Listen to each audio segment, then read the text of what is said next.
Hey guys, welcome back to Clownfish TV. This is Kneon. I am here with Geeky Sparkles. Hello. And we're going to talk about manga versus the comic book industry again. And we're going to talk about kind of what the future looks like over here in the States for comics. It doesn't look like comic shops are the future, but manga sales blew up during the pandemic. Right. But that goes against the whole narrative of, oh my gosh, a pandemic killed comics. Yeah, there was a lot of talk about how comic sales are down because of the pandemic. And of course, we know Diamond kind of curled under the table in the fetal position and left retailers high and dry. I would say comics kill comics. If we're going to be honest here, comics kill comics. Comics. No, that's true. I mean, people who want comics are going to find a way to buy comics, and comics should not be dependent on an in-person shopping experience. I mean, I understand that's the ideal, going to a comic book shop, but we're talking about books, and people buy books through the mail all the time. So we're going to talk about how some comic creators here in the US are pivoting, including Todd McFarlane, who he's always ahead of the curve. Hey, I'll say one thing about comic shops. The ones that stayed afloat, they were the ones that helped themselves. Like, I'll give them credit because, they helped themselves. They found a way around it. There's a one game shop here now. It's not comics per se, but it's a gaming shop. And they do comic stuff too. And they stayed in business by going online. A lot of toy stores and stuff like that did the same thing.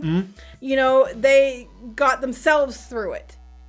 Yeah, and that's what really is needed for comics to survive, I think, here in the West, is that you have to be more DIY. You have to pull yourself up by your bootstraps and find a better way to get comics to consumers. And ideally, comic shops would be in the mix, but sometimes they're just not going to be in the mix because it does make sense, Yeah. And that's how it is. And Todd McFarlane, of course, doing an end run.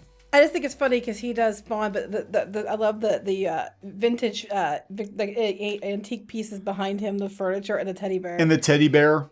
No, I actually do like the antique furniture. Those are actually really beautiful pieces. Anyway, continue. And he does some crunches, I think, here too. I know that. I need to get you one of those. I know. I need one of those. I haven't been to the gym since the end of, it was March last year? I haven't gone back. You need to do that, but we should get you one of those. Anyway, before we get into it any further, please subscribe for more pop culture news, views, and rants, guys. We're over 180,000 subs. We are going to talk about comics. We're going to talk about publishing. And before we get into it any further, we're going to dip our toes back into publishing ourselves now. Yeah, as soon as we can get our email approved. Yeah, I don't know what's going on with IndieGoGo. I can't get our email approved. Anyway, we're going to attempt to bring back our webcomic Shadowbinders. We're looking at doing volume 3, but first we're going to offer volumes 1 and 2 again to those of you who've never read the comic or never heard of it. This is our webcomic. We did this for a number of years, and it kind of went on an extended hiatus because we couldn't make the money work. We had to pay our bills. We had to pay our bills, and webcomics are not a terribly good way to pay your bills. So now we're like, well, let's bring it back as a print book, but we are going to be offering the first 2 hardcovers. They are hardcovers. They're very nice. They are very, very nice. The first 2 hardcovers, over 300 pages of material for $60 shipped in the US on IndieGoGo soon. I'm going to put a link to the preview page here on IndieGoGo, and you can sign up whenever it goes live, whenever they get around to approving our emails. So we're going to do an end run around the system, and hopefully we'll talk more about our own experiences in another video, our own experiences, adventures in publishing, misadventures in comic book publishing. But let's talk about Japan because they're doing it right.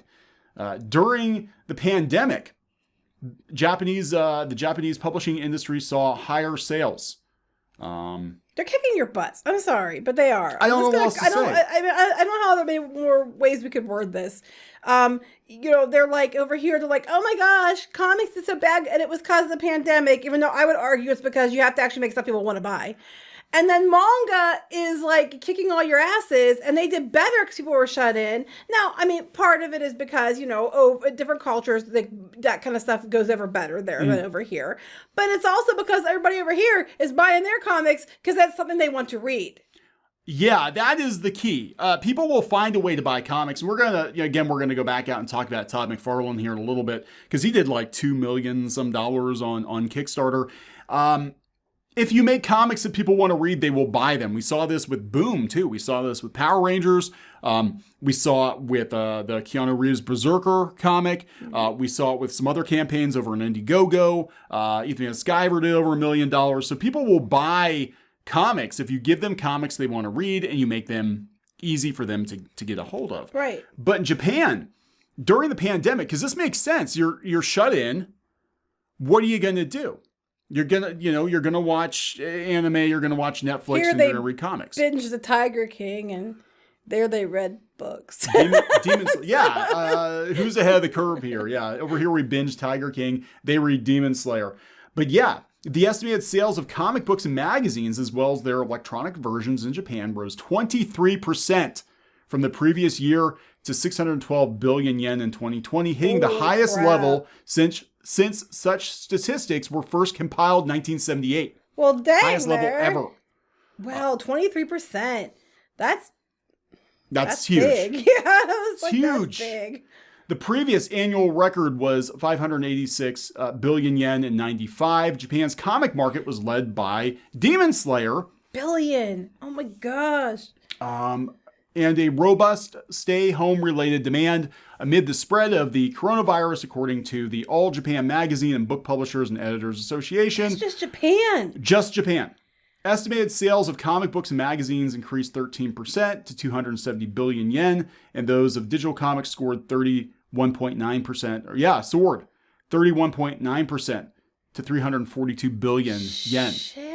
Oh my goodness. So it's not just all Demons. I mean, Demon Slayer was a huge hit. I mean, yeah, I think they actually beat out, was it Spirited Away for #1 now? For the movies, yeah. Demon Slayer is a juggernaut. I mean, it is like the new Dragon Ball. It's really good. If you haven't watched it, go watch it. If you haven't read it, go read it. I haven't read it. I just watched it. But yeah, the manga's done. It's finished. I know. I need to have time to actually read things right until you read it. But, it's just crazy that in Japan, everything is going up to record levels. Comic sales are rising to record levels. And over here, it's another story. It's like, well, we're hoping we can hold on, guys. We gotta lay in more people off because comics aren't selling so well. You might want to carry some manga. Yeah. I'm just saying, or more Funko Pops or something. I don't know. Well, they were talking about, the young adult graphic novel list, and 7 of the 10 books on the young adult graphic novel list, bestsellers, were manga titles. Well, I'm going to tell you why.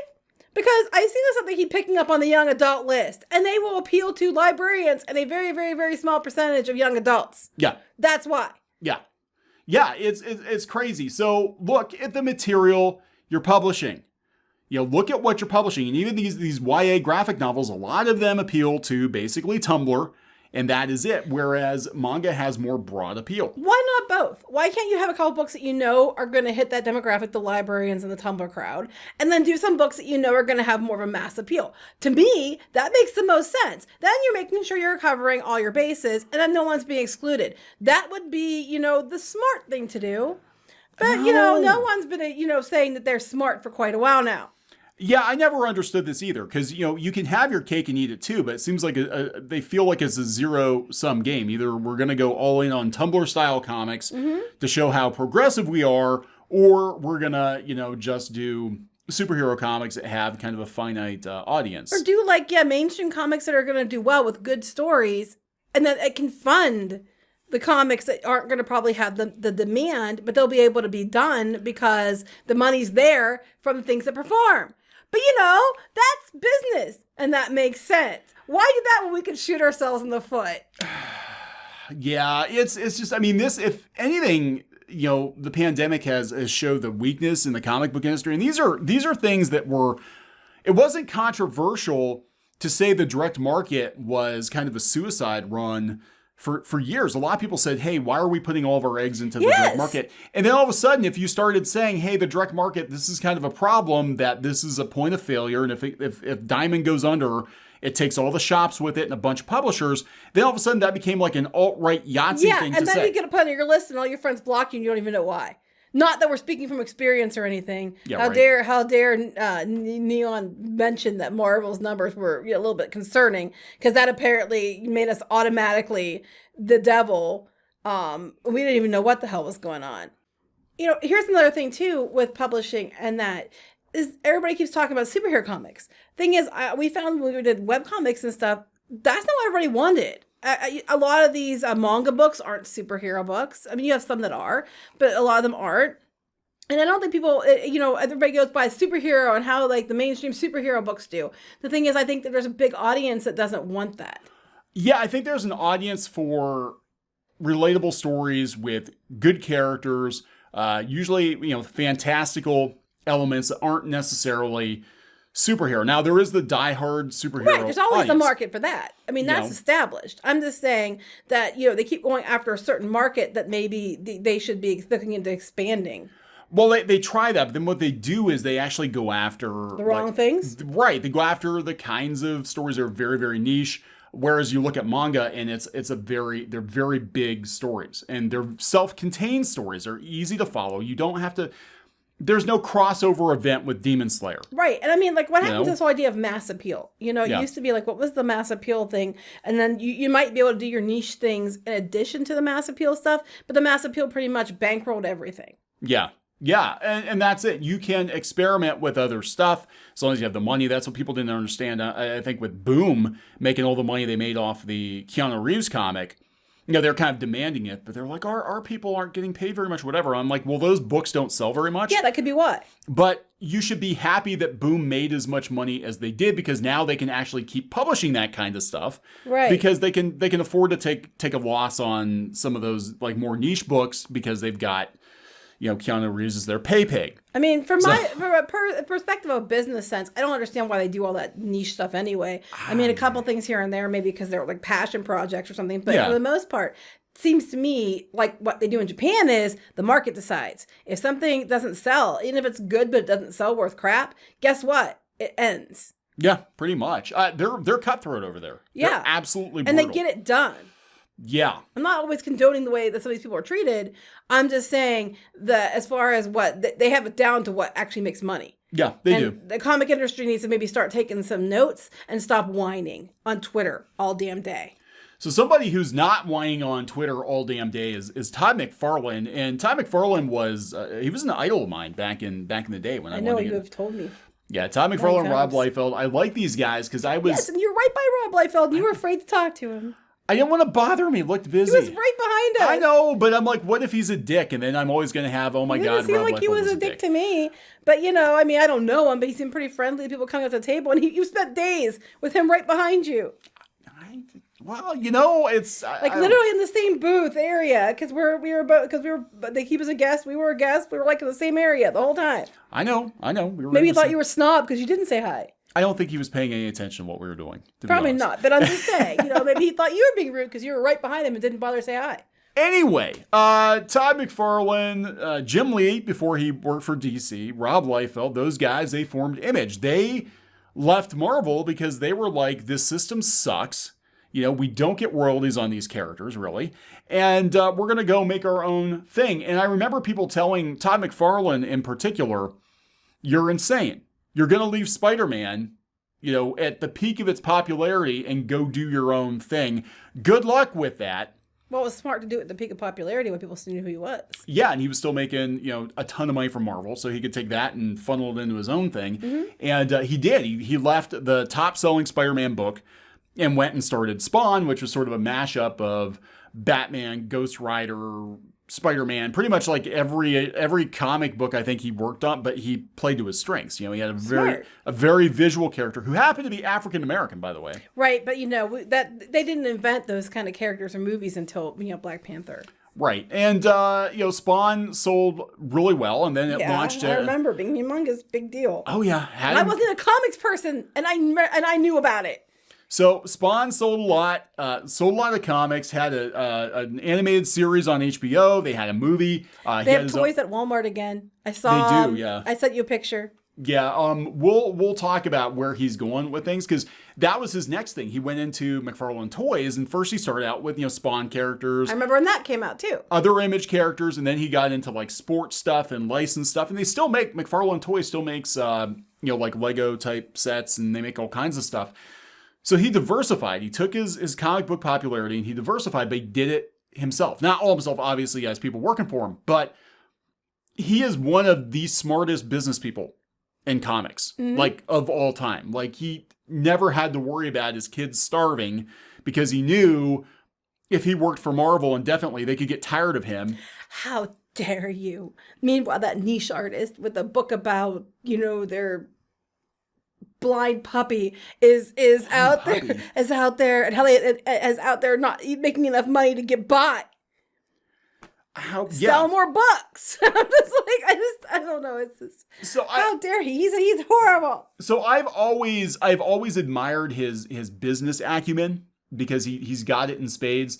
A lot of people, they take pot shots at him. His personality, they think is very brash. I think you have to be. To survive. This is very cutthroat. I mean, any business is cutthroat, but comics is just ridiculous. Comics is terrible. But there's like everybody else, and then there's Todd McFarlane. He's kind of separated himself from the day-to-day of it. If you don't like it, just make your own thing. And go your own way. And that's kind of what he did. Yeah, so, he did millions of dollars on Kickstarter. He brought the toys back. That was what the Kickstarter was for, and brought the comic back. He outsold, I love this, he outsold J.J. Abrams' Spider-Man #1 with Spawn 300. Oh, you mean the one he did with his child? And his an adult that apparently that wasn't that good? And no one's talking about J.J. Abrams' Spider-Man reboot. Nobody's tied that, but Spawn 300 beat them. Let's put him in charge of Superman. That makes sense. I know, right? But yeah, he said, we're in the geek business. He said pandemic wasn't going to stop him. Geeks will always find their fix. Yeah, Agreed, they'll go online. 100%. That's why these businesses, the people that they go turn to the internet, the comic shops, the toy shops and stuff, they made it because people still wanted their stuff. And a lot of people will support, those businesses. Mm-hmm. He did almost $3.5 million on Kickstarter, which was a record for comics. Along with toys, McFarlane is also finding success with his comics and said he's happy to fill the entertainment void while Hollywood and other industry heavyweights make their way back to a sense of normalcy in the pandemic. There's not going to be it's not going to be what it was before. It's going to be very broken. They're making sure of it. But he said he sent all his employees home to work remotely last March. They're still working from home. He said doing stuff away from each other was a slight adjustment, but wasn't as dramatic a change as he thought. He said, and they're still succeding in doing it. So what's Hollywood's excuse? Yeah, right.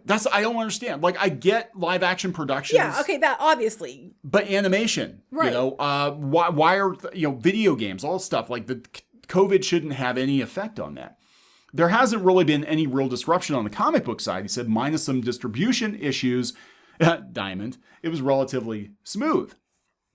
But yeah, he's very pro fan. He gives fans what they want time and time again. Because they'll give you your money if you do. Yeah. I mean, why would you not?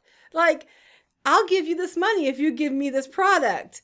And then the normal person's like, okay, no, not comics. They'll slap you in the face and then say you still have to give them the money. And you're just like, F you, I'm not giving you anything. Why do I not have money? Yeah, I don't understand. Like, look, so many cases for success. You can look at what Todd McFarlane's doing. You can look at what Boom is doing. You can look at, even if you don't like those Comicsgate guys, they're still making a lot of money, right? They're giving fans what they want, and they're getting paid well for it because fans will still spend money, even during a pandemic. So there really isn't any excuse. But they're going to use a pandemic as an excuse. Well, they'll find excuses. They always have excuses. And again, no excuse. Coffees for closers. Nintendo's seeing record-breaking sales. We're going to do a Nintendo video after this one. They're seeing massive upticks in sales because people are at home. They're at home. They should be reading comic books. They're trying to find things to do. And if you're not giving them what they want, they're not going to give you their money. No, there's somebody else who's going to give them what they want. So they're still spending the money. They're just not giving it to you. Yeah. I mean, this isn't rocket science. Whose fault is that? Comics doesn't get it. They don't get it. They don't want money anymore. I don't know. I have no explanation other than they actively do not want money anymore because the money is clearly there for comic books. If you're making the right kind of stuff, people will give your money. That's it. If you're making the right kind of stuff. So anyway. You can make all the above. That's what I don't get. You can still make all of it. And they still don't do that. That's what I mean. You can have your cake and eat it too, but they just keep not doing that either. We have people running these comic businesses that are not business people. They're not even a lot of them. Honestly, they act like a bunch of like children. Like running a bad lemonade stand. Well, no. I mean the fact that they're just like so busy trying to Like we're gonna only support these be activists and everything else, and trying to pander to certain people, which doesn't even make sense. Why you pander to people that don't have any money? That they act like giant children. They spend all their time on Twitter. They spend all their time causing drama and screaming and throwing temper tantrums instead of actually getting the job done and doing it well. And then they're like, "Why? I don't understand why no one's buying our stuff." Yeah, I mean, this is not rocket science. It's really easy to make money in comics. It's actually painfully easy. I'm out there like watching these campaigns. I'm like, God, all the money's being funneled into these campaigns now Yeah, because they're mad about it. The mainstream's not giving them what they want anymore. So they try to cancel the people that are making the money. Yes. Because the takeaway is, well, they're taking it from me. Just because you cancel them doesn't mean they're going to give the money to you. They're going to go give it to Manga or something else. They're still not going to give it to you, even if you get rid of them. Just do better. That is It's not hard. Steel sharpens steel. Do better. That's right. So, guys, another reminder, we do have a second chance offering for the Shadowbinders book 1 and 2 coming. Yeah, they're already sitting here. Yeah, they're sitting here. But we might need to get more. We might need to get more. But the good news is, since they're printed in the United States, they literally only take like 2 weeks to get here, 2 or 3 weeks. So printed in the USA, guys. Printed in the USA. We had some issues. No offense to other printers, but of course with COVID, it was very hard for a while to get books from. And it worked out great because these books are fantastic. They're the great. best ones we've had so far. So please subscribe for more pop culture news, views, and rants, guys. We'll talk later. Bye.